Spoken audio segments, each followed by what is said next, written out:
하나님께서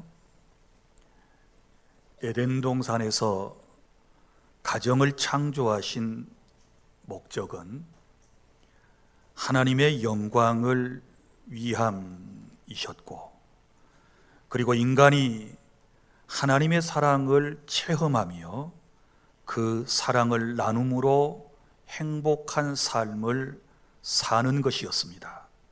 뿐만 아니라 가정의 부부를 통하여 하나님의 나라를 이루어 나가실 그런 목적 또한 가정에 두셨던 것입니다.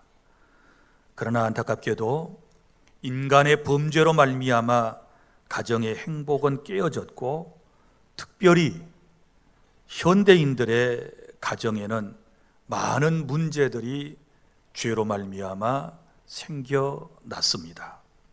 사랑하는 여러분, 오늘 우리들이 살아가는 가정의 문제는 무엇이라고 생각하십니까? 여러 가지 문제가 있겠지만 그 우선적 문제는 바로 소통의 부족, 대화의 부족이라고 말할 수 있을 것입니다. 행복한 가정을 위해서는 가족 공동체 구성원 간의 대화가 충분히 있어야 하는데도 불구하고 오늘날 현대인의 가정에는 대화가 끊기고 말았습니다. 특별히 부부간에는 상대방의 입장을 이해하고 서로 존중하며 소중히 여기지 않으므로 불화가 계속되고 있고, 그리고 이혼 가정이 늘어가고만 있는 것입니다. 뿐만 아니라 부모와 자식 간의 갈등이 현대인의 가정 안에 있고, 그리고 또한 여기에 경제적인 어려움까지 우리의 가정은 몸살을 겪고 있는 것입니다. 사랑하는 성도 여러분, 하나님께서 창조하신 원래의 가정, 인간의 행복이었습니다. 어떻게 하면 다시 우리의 가정이 이러한 하나님께서 우리에게 주시기를 원하는 행복을 회복할 수 있을까요? 그래서 행복한 가정을 만들기 위해서 오늘 저와 여러분은 하나님의 말씀을 경청해야 하는 것입니다.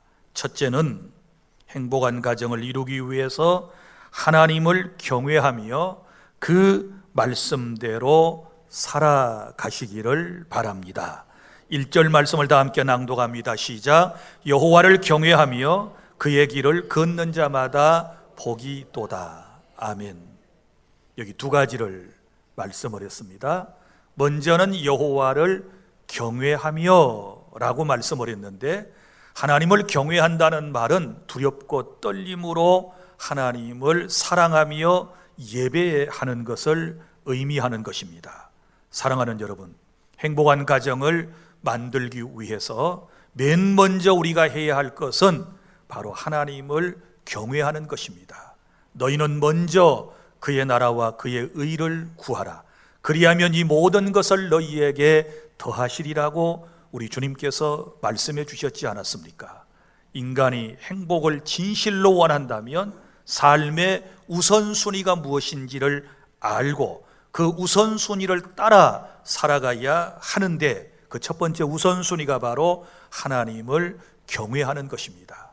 사랑하는 성도 여러분, 우리가 이미 가정을 가지신 분들은 경험을 하는 바이시겠지만, 행복한 가정, 특별히 행복한 부부가 되려면 어떻게 해야 될까요? 먼저는 세 가지의 조화가 있어야 된다고 말하지 않습니까? 그 첫 번째 조화가 뭐냐 그러면 영적인 조화가 있어야 하는 것입니다. 무슨 얘기인가 하면 사람이라고 하는 존재는 영혼을 가지고 있습니다. 여러분 보십시오. 우리는 감사하게도 하나님을 믿고 예수 그리스도 안에서 믿음의 삶을 살아가고 있습니다. 저와 여러분 안에는 이미 성령께서 와 계시고 그 성령께서 우리의 삶을 주장하고 계심을 믿으시기를 바랍니다. 행복한 부부가 되려면 모든 가족 구성원들과 함께, 그리고 부부의 신앙이 같아야 한다라고 하는 말입니다. 여러분, 아내는 기독교 신앙을 가졌고 또 예를 들어서 가족 다른 사람들, 남편이나 다른 사람들은 다른 종교를 가지고 있다면 어떻게 행복한 가정, 행복한 부부가 될 수 있겠습니까? 영이 다른데. 그래서 먼저 영혼의 조화, 영적인 조화, 신앙이 하나 되는 그런 가정이 될 때 행복한 가정이 될 수 있는 것이고, 그 다음에는 육체적 조화가 있어야 되지 않겠습니까? 육체적 조화라고 하는 것은 사람은 육을 가지고 살기 때문에 어떤 정신적인 것만 가지고 부부 생활은 힘들어요. 육체에 끌림이 있어야 되지요. 바라보면 끌림이 있어야 서로 살아갈 수가 있는 것 아니겠습니까? 그래서 육체적 끌림이 상호간에 있어야 하는 것이고, 그리고 또 하나의 조화로움이 필요한데 그것은 바로 목적하는 바가, 추구하는 바가 같아야 한다. 또 다른 말로 얘기하면 취미가 같아야 한다라고 하는 것이지요. 여러분, 남편은 바다를 좋아하고 아내는 산을 좋아하면 어떻게 되겠습니까?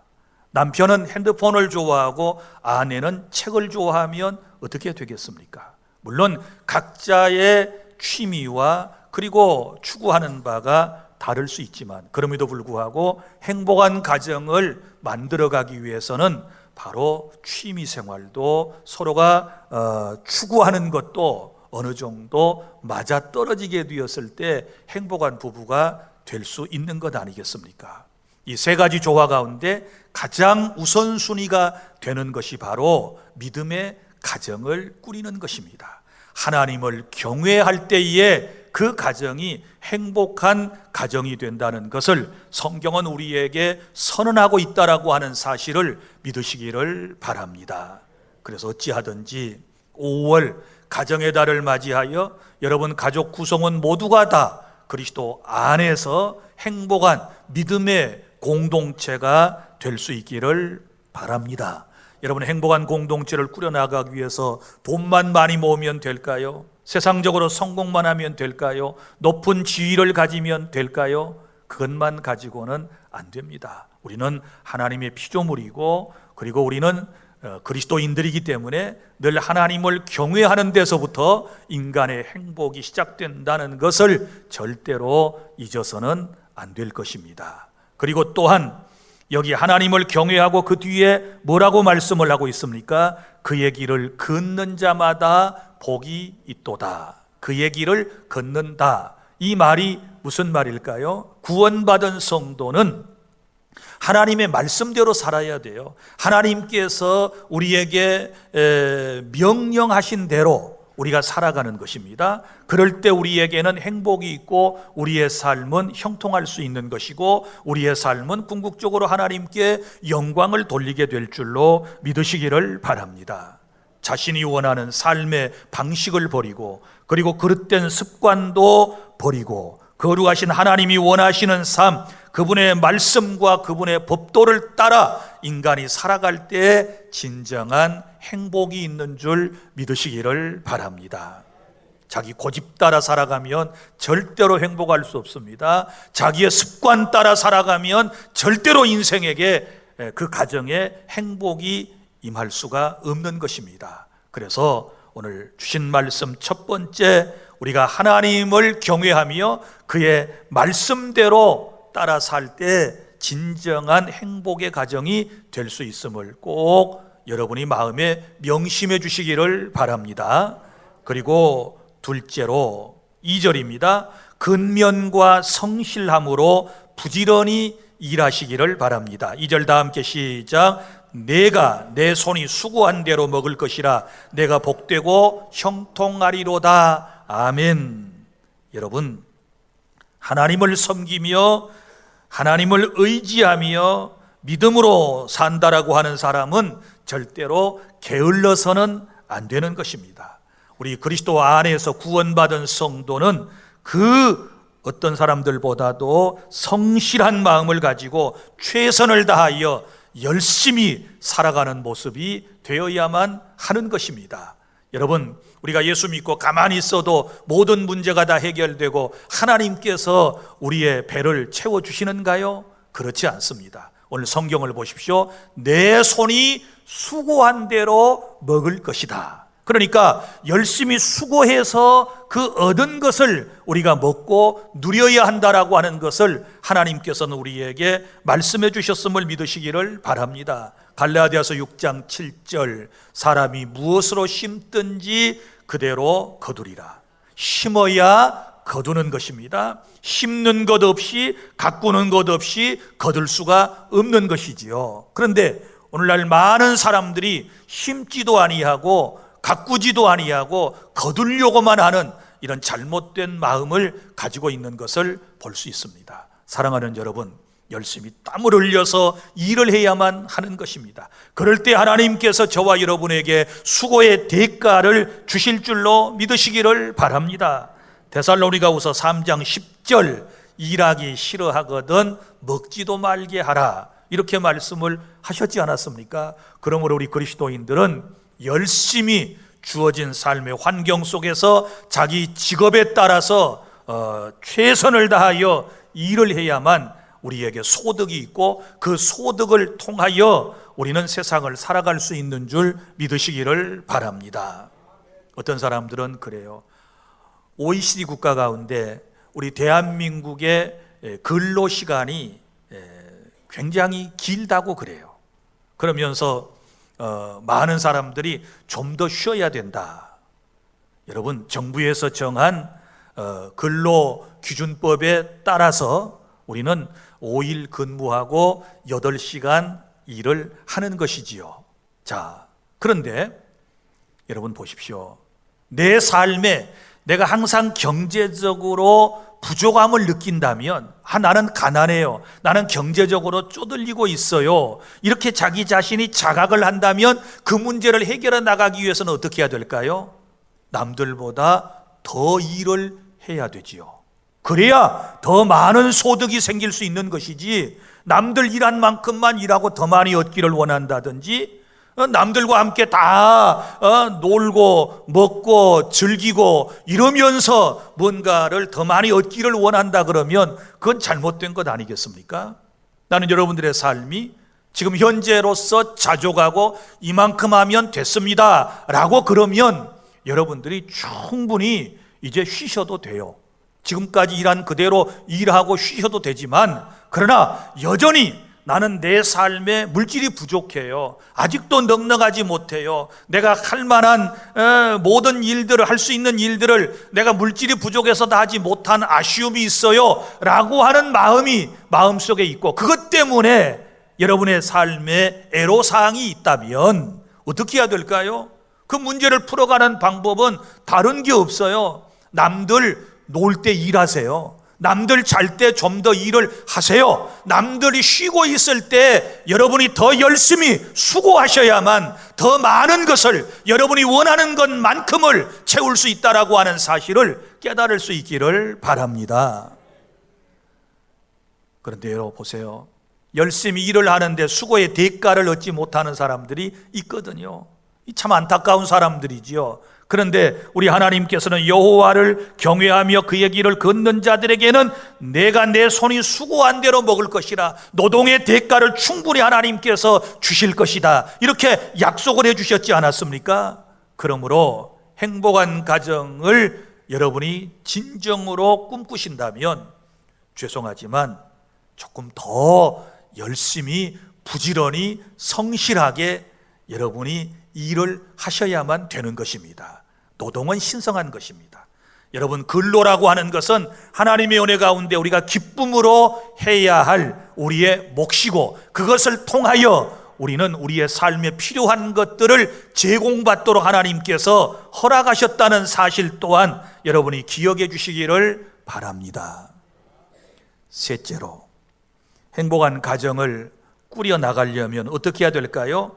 사랑으로 서로 위로하며 서로의 부족함을 채워주시기를 바랍니다. 3절입니다. 시작. 내 집 안방에 있는 내 아내는 결실한 포도나무 같으며 내 식탁에 둘러 앉은 자식들은 어린 감람나무 같으리로다. 아멘. 자, 여기 먼저 부부관계가 나옵니다. 부관교에 대하여 이렇게 말씀을 했습니다. 내 집 안방에 있는 내 아내는 결실한 뭐와 같아요? 포도나무와 같다. 이렇게 말씀을 했습니다. 여러분 보십시오. 이스라엘 집의 구조를 여러분이 생각을 해보시기를 바랍니다. 여기 내실이라고 그랬어요. 옛날 성경에는 내실에 있는 그랬는데 요즘 성경은 이걸 풀어서 내 안방에 있는 그랬는데, 여러분 아내가 거주하는 주거 공간은 집의 저 안쪽에 있어요. 안쪽에. 왜 그렇게 했을까요? 안전을 위한 것이지요. 연약한 여인을 보호하기 위하여 아내가 기거하는 안방은 안쪽에 있는 것입니다. 그러니까 이것은 가족 구성원들이, 특별히 남편이 아내를 안전하게 보호하여야 한다라고 하는 중요한 의미를 담고 있는 것이고, 또 하나 보세요. 그리고 아내를 포도나무라고 말씀을 하지 않습니까? 포도나무에다가 비유를 했습니다. 왜 그랬을까요? 여러분, 포도나무는 절대 심어 놓으면 혼자 못 써요. 그렇지 않습니까? 포도나무가 여러분 자랄 때 보세요. 혼자 섭니까? 혼자 못 서지요. 땅으로 계속 뻗어가면 거기에서 포도 열매가 맺을 수 있겠습니까? 여러분, 포도나무는 다른 곳을 의지하여 서는 것입니다. 그래서 인위적으로 사람들이 포도나무 줄기가 올라타고 갈 수 있는 이런 지지대를 만들어주지 않습니까? 그리고 또 위쪽으로도 이렇게 엮어주지 않습니까? 그러면 그 줄기를 타고 올라가서 이제 이파리를 퍼뜨리고 그 다음에 아름답고 소담한 포도송이 열매를 맺게 되는 것입니다. 여기서 우리는 중요한 진리를 깨닫게 되는 것입니다. 사랑하는 여러분, 아내라고 하는 존재, 가정의 여성이라고 하는 존재는 자기 혼자 못 섭니다. 남편을 기대고 서는 것입니다. 가족들을 기대고 서는 것입니다. 그리고 아름답고 소담한 열매를 맺을 수가 있는 것입니다. 여러분, 사람은 서로 기대지 아니하면 아무것도 할 수가 없는 존재라는 것을 여러분이 아셔야 돼요. 그래서 하나님께서 이제 아담을 먼저 지으시고 그 배필로 하와를 지으실 때 돕는 배필, 이렇게 말씀을 하셨지 않았습니까? 그래서 행복한 가정, 부부 생활 특별히 도와야 된다. 남성은 여성을 안전하게 보호하고 지지해 주어야 되는 것이고, 그리고 아내는 그 남편과 함께 아름다운 가정을 꾸려나가야 한다라고 하는 영적인 진리를 여기서 우리에게 가르쳐주고 있다는 사실을 여러분이 깨달을 수 있기를 바랍니다. 그래서 베드로전서 3장 7절 말씀에 보면 아내는 더 연약한 그릇이요, 아내를 비유를 할 때 그릇에다가 비유를 했거든요. 그런데 아내는 깨지기 쉬운 더 연약한 그릇이다, 이렇게 말씀을 했거든요. 그러니까 서로가 이 부부간의 특성을 알고 서로 대하고 배려하고 지지해주는 이런 은혜가 있을 때 행복한 가정이 될 수 있는 줄로 믿으시기를 바랍니다. 그 다음에 나오는 이제 관계가 있습니다. 그것은 바로 부모와 자식과의 관계가 본문에 기록되어 있습니다. 내 식탁에 둘러앉은 자식들은 뭐와 같아요? 어린 감람나무 같으리로다. 아멘. 자, 여러분 머릿속에 한번 상상을 해보시기를 바랍니다. 식탁이 쫙 있고 그 다음에 결실한 포도송이와 같은 아내가 옆에 있고, 그리고 식탁 앞에는 애들이 쫙 이렇게 둘러 앉아서 함께 기도하고 그 식사하는 아름다운 모습을 한번 생각해 보시기를 바랍니다. 그런데 여기 보면 둘러 앉은 자식들, 이렇게 표현을 했습니다. 이것은 가정의 기본적인 바로 사명 가운데 하나, 부부의 사명이 자녀를 두는 것이라고 말씀을 하고 있습니다. 그래서 둘러앉은 자식. 그런데 이 둘러앉은 자식을 무슨 나무? 어린 감람나무에다가 비유를 했단 말이에요. 그럼 감람나무가 뭘까요? 감람나무는 올리브나무를 감람나무라고 그러지요. 자, 이번에 모로코를 열흘 동안 방문하고 돌아왔습니다. 카사블랑카에서 우리 파송한 선교사가 거기서 이제 작은 모코만두 회사를 하고 있습니다.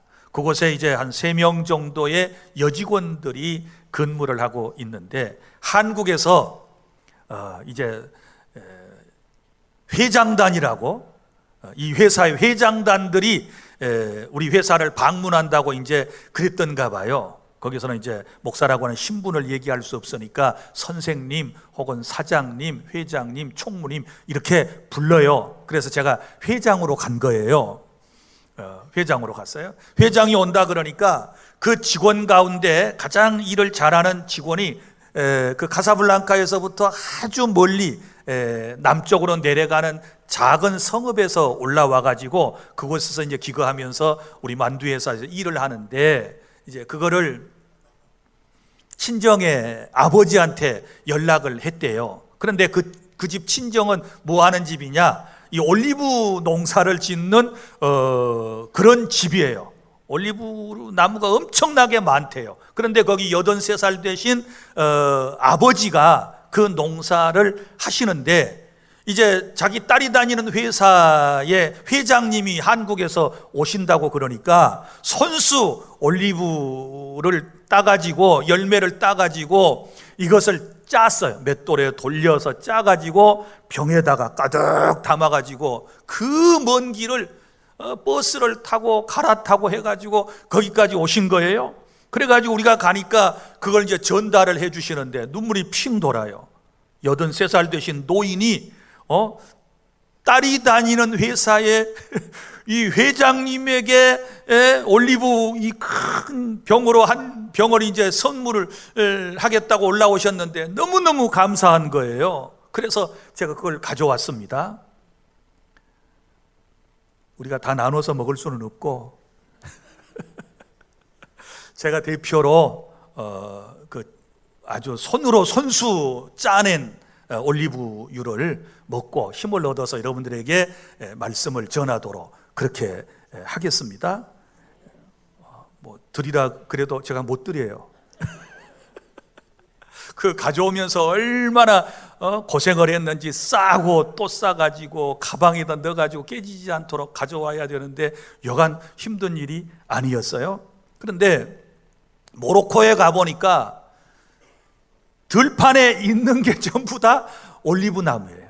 그 세계 4대 올리브유를 생산하는 나라래요. 그러니까 올리브가 너무너무 많이 있는 거예요. 그런데 오늘 여기 말씀해 보면 어린 올리브 나무와 같다 이렇게 말씀을 했거든요. 자, 무슨 나무든지 고목이 되면 어떻게 할까요? 베지요. 베내게 돼요. 그러면 남는 걸 뭐라고 그래요? 구루터기라고 그러지요. 그런데 그 구루터기에서부터 새순이 나와요. 그리고 또 새로운 나무가 쭉쭉 자라나는 거예요. 지금 그것을 여러분이 연상을 하셔야 되는 거예요. 그러니까 어린 감람나무는 오래된 감람나무로부터 뻗어나온 새로운 줄기를 의미한다. 그러면 자식은 누구를 통해서 나올까요? 부모를 통해서 세상에 태어나는 거예요. 어떻게 자라나는가요? 바로 부모의 자양분을 공급받아서 아이가 성장하는 것을 지금 말씀을 하고 있는 거예요. 그러니까 가정이라고 하는 공동체는 어떻게 될까요? 부모라고 하는 너무너무 소중한 분들이 계시고 그 부모를 통하여 자녀가 세상에 태어나고 그 부모를 통하여 모든 것을 다 공급받는 거예요. 다 공급받지 않습니까? 먹거리를 공급받고 영양분을 공급받고 신앙을 전수받고 세상 살아가는 것을 공급받고 그러면서 쑥쑥 자라나는 그 가정의 모습을 지금 이야기하고 있는 것입니다.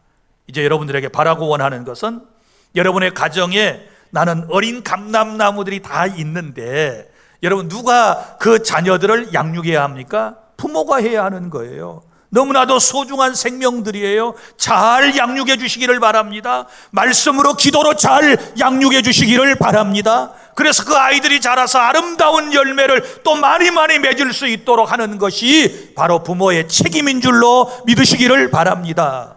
그래서 아이가 자라서 열매를 맺기까지는 부모가 해야 할 몫이 참 많은 거예요. 그런데 이제 세월이 지나서 어린 감람나무가 쑥쑥 자랐단 말이에요. 그러면 이제는 자식이 부모에게 해야 할 일이 또 있는 거예요. 그러면 이제 자식이 부모에게 해야 할 일은 뭘까요? 효도이지요. 에베소서 6장 1절부터 2절에 보면 내 부모를 공경하라. 하나님 이렇게 말씀하셔서 이것은 약속이 있는 첫 계명이니 네가 땅에서 잘되고 장수하리라, 이렇게 말씀을 해 주셨거든요. 그래서 행복한 가정을 만들려면 부모는 자식을 잘 양육하고 자식은 부모에게 뭘 해야 된다?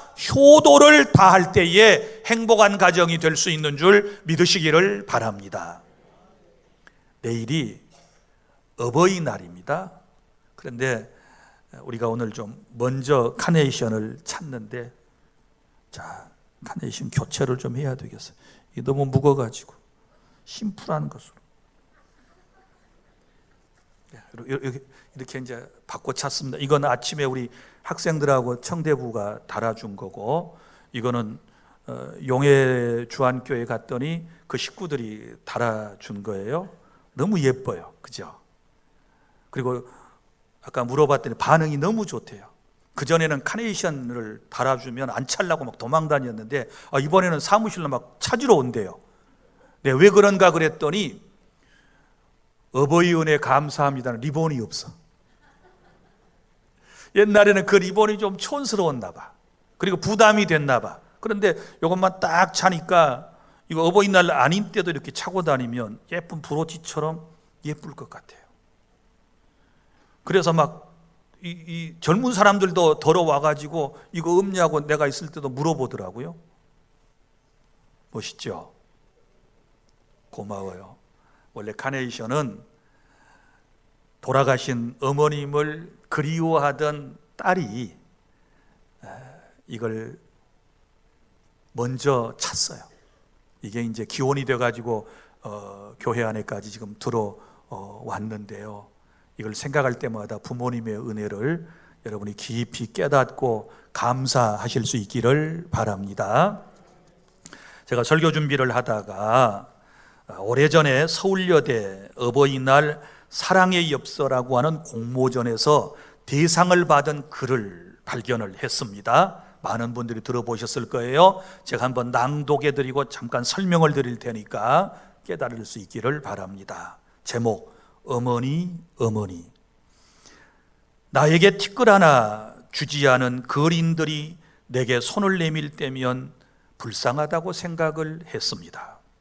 그러나 나에게 전부를 준 어머니가 불쌍하다고 생각해 본 적은 없습니다. 나한테 밥 한 번 사준 친구들과 선배들은 고마웠습니다. 그래서 답례하고 싶어서 불러냅니다. 그러나 날 위해 밥을 짓고 밤 늦게까지 기다리는 어머니께 감사하다고 생각해 본 적은 없습니다. 실제로 존재하지도 않는 드라마 속 배우들, 가정사에 그들을 대신해 눈물을 흘렸습니다. 그러나 일상에 지치고 힘든 어머니를 위해 진심으로 눈물을 흘려본 적이 없습니다.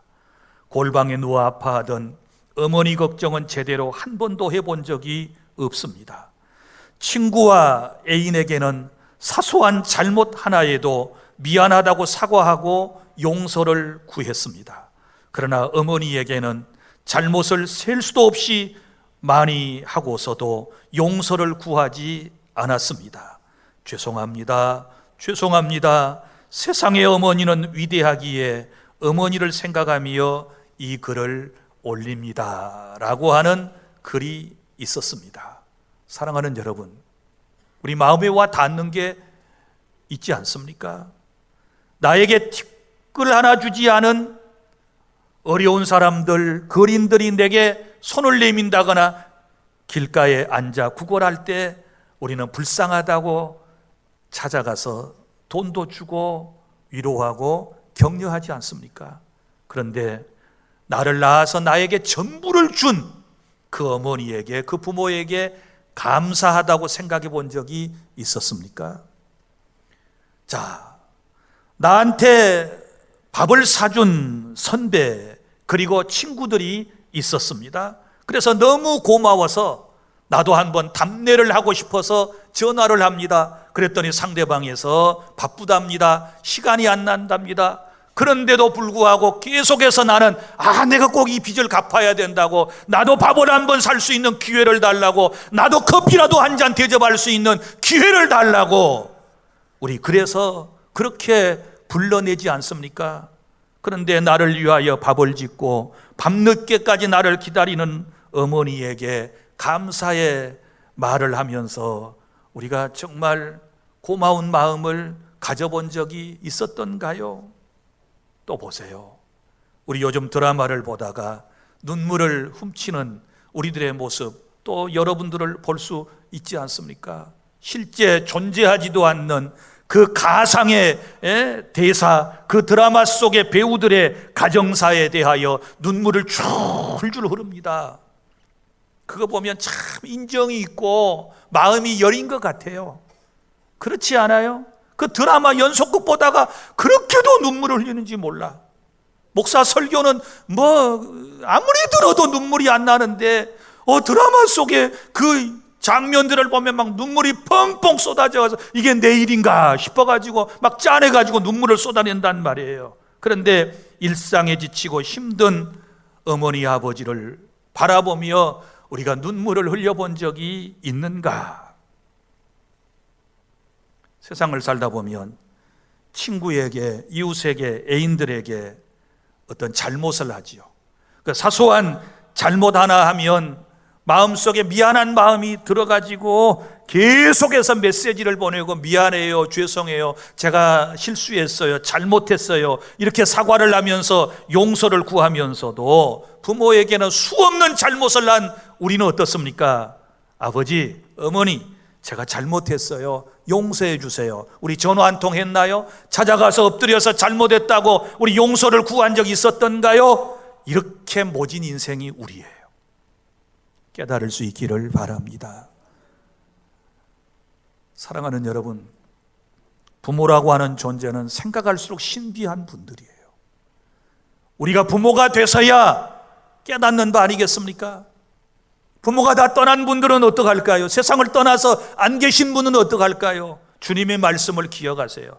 누가 내 형제고 내 어머니고 내 자매냐? 바로 예수 안에 믿음을 가진 사람이 바로 다 네 어머니요, 네 아버지요, 네 형제요, 네 자매라, 이렇게 말씀을 하셨으니 세상의 모든 사람이 내 어머니요, 아버지와 같다는 사실을 기억하고 우리가 섬길 줄 아는 그런 마음을 가져야 될 줄 믿으시기를 바랍니다. 넷째, 어떻게 하면 행복한 가정을 만들 수 있을까요? 여러분, 교회 중심의 삶을 살아가시기를 바랍니다. 5절과 6절 말씀입니다. 다 함께 시작. 여호와께서 시온에서 내게 복을 주실지어다. 너는 평생에 예루살렘의 번영을 보며 내 자식의 자식을 볼지어다. 이스라엘에게 평강이 있을지로다. 아멘. 제가 교회 중심이라고 그러니까 교회 안에서만 살아야 된다, 그렇게 여러분이 생각하셔서는 안 됩니다. 교회 중심이라고 하는 말은 하나님 중심으로 세상을 살고 세상에 나가서는 빛과 소금의 사명을 잘 감당해야 될 줄로 믿으시기를 바랍니다. 자, 왜 우리가 교회 중심의 삶을 살아야 할까요? 먼저는 시온에서 내게 복을 주신다라고 약속을 하셨기 때문입니다. 5절에 보면 여호와께서 시온에서 내게 복을 주실지어다. 시온이 의미하는 바가 뭘까요? 시온은 예루살렘을 둘러싸고 있는 이 산들을 시온이라고 그러고 시온산이라고 그러고 그 안에 또 시온성이 있고 우리가 하나님이 함께 하시는 곳을 구약에서는 시온이라고 이렇게 부르고 있는 것입니다. 그러니까 신앙과 정치의 중심지가 바로 시온이다라고 하는 것입니다. 하나님의 임재를 상징하는 처소를 말할 때 시온이라고 말하고 있는데, 여기 문자적으로 말할 때는, 지형적으로 말할 때는 아브라함이 독자들 이삭을 번제 제물로 바쳤던 곳을 모리아산 정상이라고 그러는데 그곳이 바로 시온산입니다. 그리고 다윗이 오르날의 타작마당에서 하나님의 진노를 멈추게 하고자 제사를 드린 곳이 바로 그 땅이고, 그리고 그 땅을 이제 다윗이 돈 주고 사지요. 그리고는 그 땅을 성전의 터전으로 삼고 그 아들 솔로몬이 거기에 성전을 세웠던 곳, 그것을 바로 시온이라고 불렀던 것입니다. 사랑하는 여러분, 오늘날 이 시온이 의미하는 바는 무엇일까요? 하나님께서 어디든지 계시지만 특별히 여호와의 이름을 두시려고 정하신, 구약에서는 성전, 성소, 성막, 그리고 신약에서는 교회인 줄로 믿으시기를 바랍니다. 우리 하나님께서는 저와 여러분에게 복을 주실 때 교회를 통하여 복을 허락하신다는 사실을 믿으시기를 바랍니다. 그래서 교회를 복의 통로라고 말하지 않습니까? 여러분, 상수원에서 이 수돗물을 각 가정으로 공급하려면 송수관이 필요하지요. 파이프라인이 필요한 것입니다. 그것을 통하여 우리에게 물이 공급되듯이 하나님께서 우리에게 복을 주실 때 교회라고 하는 통로를 통하여 우리에게 복을 허락하신다는 사실을 기억하시기를 바랍니다. 그러므로 교회를 사랑해야 되고, 그래서 교회 중심으로 신앙생활을 하고 세상에 나가서 우리는 소금과 빛의 사명을 잘 감당해내야 될 줄로 믿으시기를 바랍니다. 오늘 본문은 세 가지를 우리에게 약속을 하고 있는데, 먼저는 번영의 복을 말씀을 하고 있습니다. 5절 중반전에 너는 평생에 예루살렘의 번영을 보며, 번영에 대한 약속을 주셨습니다.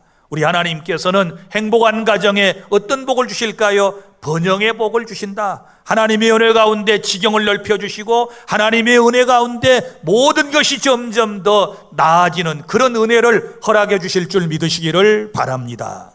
그리고 두 번째 복은 6절에 내 자식의 자식을 볼지어다. 이것은 후대에 하나님께서 복을 주시겠다고 하는 약속의 말씀인 것입니다. 어떤 가정이 복된 가정일까요? 나뿐만 아니라 자손의 자손이 계속해서 잘 돼가는 것 또한 큰 하나님의 은총인 줄로 믿으시기를 바랍니다. 그리고 세 번째, 어떤 복을 약속하셨습니까? 이스라엘의 평강이 있을지로다. 평강에 대한 하나님께서 복을 약속하셨습니다. 여러분, 이 복이 왜 필요한 줄 아십니까? 아무리 좋은 집에 살고 아무리 아름다운 의복을 걸치고 좋은 음식을 먹고 산다 할지라도 여러분, 마음속에 평강이 없으면 그것은 복이 아닌 것입니다. 날마다 마음이 불안하고 걱정과 염려로 가득 차 있다면, 두려움이 항상 엄습해 온다면 어떻게 그런 삶을 행복하다라고 말할 수 있겠습니까? 사랑하는 성도 여러분, 나는 이 시간 여러분들에게 말합니다. 여러분들에게, 여러분의 가정에 항상 평화가 함께 하시기를 바랍니다. 평강이 넘칠 수 있기를 바랍니다. 사랑의 공동체가 되시기를 바랍니다. 이제 말씀을 정리하고 맺겠습니다. 사랑하는 성도 여러분, 하나님께서 우리에게 원하시는 것은 행복한 가정입니다. 어떻게 행복한 가정을 만들어갈 수 있을까요? 첫 번째는 하나님을 경외하고 그 말씀대로 살아가시기를 바랍니다. 그리고 두 번째는 근면과 성실함으로 열심히 일하시기를 바랍니다. 그리고 세 번째는 사랑으로 서로를 위해 부족함을 채워주며 격려하고 살아가시기를 바랍니다.